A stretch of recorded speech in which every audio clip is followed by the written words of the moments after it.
To Syria now, where the Obama administration has given up on a key part of its strategy for fighting the Islamic terror army, ISIS. The U.S. announcing it'll no longer try to train moderate Syrian rebels to join that fight. The rebels want only to fight the Assad dictatorship, which is now supported militarily by Russia. Jonathan Vigliotti is in London as the Russian involvement in Syria is complicating the fight against ISIS. Jonathan, good morning.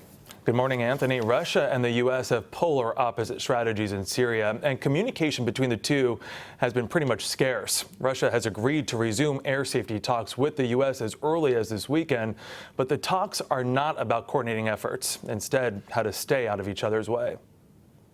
As U.S. and Russian forces wage separate bombing campaigns over Syria, there is increasing concern of an accidental confrontation.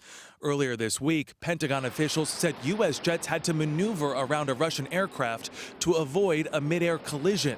This weekend's air safety talks are expected to address how much distance there should be between American and Russian aircraft and which language and radio frequencies should be used for communications.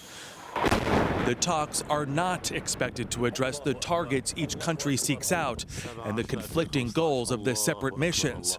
The U.S. says Moscow's true motive in Syria is to prop up the Assad regime by targeting its opponents, including so-called moderate rebels who are backed by America and key to containing ISIS. U.S. officials say Russia's strategy will help ISIS grow in power. It absolutely has the effect of inflaming ISIL and inflaming extremism, and that's the reason why I have consistently said that their strategy is illogical and self-defeating. U.S. Defense Secretary Ash Carter addressed the conflict Friday after meeting with the British Defense Secretary. Instead, Russia could use its significant influence in Syria to bring about the political transition from Assad that we all know is the real solution. Russia maintains they are fighting all terrorists, including ISIS, but there are early signs their air campaign could further destabilize the region.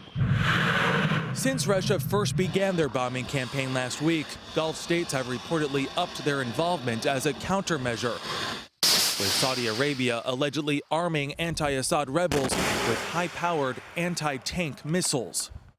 This weekend's air safety talks don't guarantee a resolution. U.S. and Russian officials had similar talks last week, but failed to find an immediate compromise. And despite Russia's claim they have targeted ISIS, the terror group is reportedly gaining ground around Aleppo. Vanita. Jonathan Vigliotti in London, thank you.